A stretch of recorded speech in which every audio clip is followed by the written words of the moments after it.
बहुत पुरानी बात है। एक गुरु और एक शिष्य थे। वे दोनों बनारस में रहते थे। एक दिन किसी कार्य उज्जैन जा रहे थे।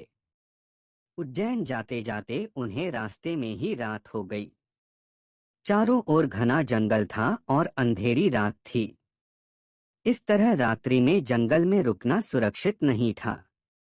रात होने पर भी दोनों चलते रहे। तभी उन्हें एक गांव दिखा है।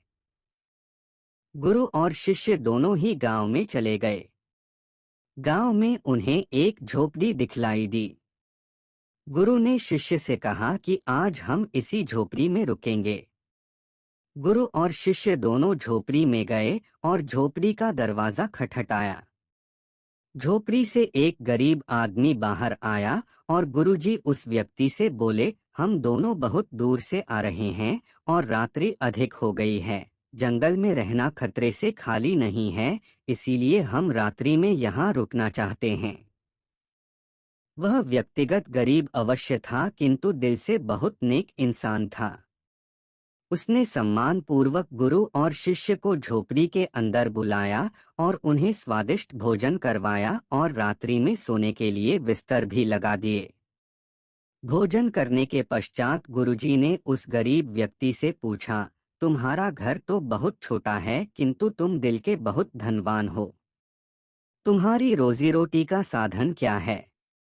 उस गरीब व्यक्ति ने गुरु के मुंह से अपनी प्रशंसा के लिए धन्यवाद दिया और बोला, मेरे पास इस गांव में सबसे अधिक जमीन है, किंतु वह जमीन बंजर है, जिस पर किसी भी प्रकार की खेती संभव नहीं है। इसलिए मैंने अपनी रोजी रोटी पालन के लिए एक भैंस रखी है। उसी भैंस का दूध और घी बेचकर मैं अपनी रोजी रोटी चलाता हूँ। उस व्यक्ति की बात गुरुजी को कुछ अजीब सी लगी, किंतु वह कुछ नहीं बोले और सोने चले गए। देर रात में गुरुजी उठ गए और अपने शिष्य से चलने के लिए कहा। दोनों गरीब व्यक्ति को बिना बताए घर से निकल गए और जाते जाते गुरुजी उसकी भैंस को अपने साथ ले गए। अपने गुरु का यह आचरण शिष्य को अच्छा नहीं लगा और वह बोला, गुरुजी, इस गरीब व्यक्ति के पास रोजी रोटी का यही एकमात्र साधन है। अगर हम इसे ले गए तो यह व्यक्ति अपनी रोजी रोटी कैसे चलाएगा? अपने शिष्य की ऐसी बातें सुनकर गुरुजी मंद मंद मुस्कुराए और शिष्य से बोले, आज से ठीक 10 वर्ष पश्चात तुम इसी स्थान पर आना और इस व्यक्ति से फिर से मुलाकात करना। भोर होने के पहले ही गुरु और शिष्य भैंस लेकर उस गांव से बाहर निकल गए। धीरे धीरे कई वर्ष बीत गए। 10 वर्ष बीतने के पश्चात चेले को गुरुजी की बात याद आई कि उसे फिर से गरीब व्यक्ति के घर जाना है। शिष्य फिर से उसी गांव गया। गांव जाते ही उसने देखा कि जिस स्थान पर झोपड़ी थी, ठीक उसी स्थान पर एक आलीशान मकान बना हुआ है। यह देखकर उसे बड़ा आश्चर्य हुआ। शिष्य मकान मालिक से मिलना चाहता था।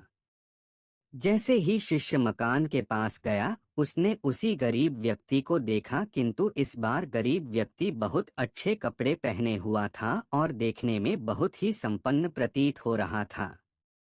शिष्य उस व्यक्ति के पास पहुंचा और बोला, क्या आपने मुझे पहचाना? मैं वही बालक हूँ जो आज से 10 वर्ष पहले रात्रि हो जाने के कारण अपने गुरुजी के साथ आपके घर रुका था। वह व्यक्ति झट से शिष्य की बातें सुनकर उसे पहचान गया और बोला, हाँ हाँ, मुझे बहुत अच्छे से याद है। उस रात्रि अगर आप लोग मेरी झोपड़ी में नहीं आए होते तो शायद आज भी मैं उसी दरिद्रता में जी रहा होता। उस रात आपके जाने के बाद मेरी भैंस भी कहीं चली गई थी और मेरे रोजी रोटी के लाले पड़ गए थे।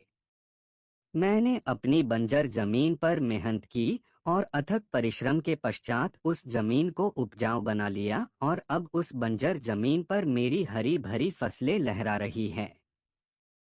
इसी जमीन की बदौलत मैं आज इस गांव का सबसे संपन्न किसान बन गया हूँ।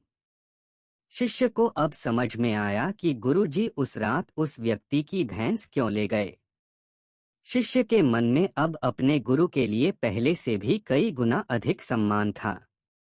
शिक्षा, गुरु और शिष्य की इस कहानी से हमें शिक्षा मिलती है कि गुरु द्वारा लिए गए निर्णय देखने में भले ही कठोर लगे, किंतु वो लोगों की भलाई के लिए ही उठाए जाते हैं।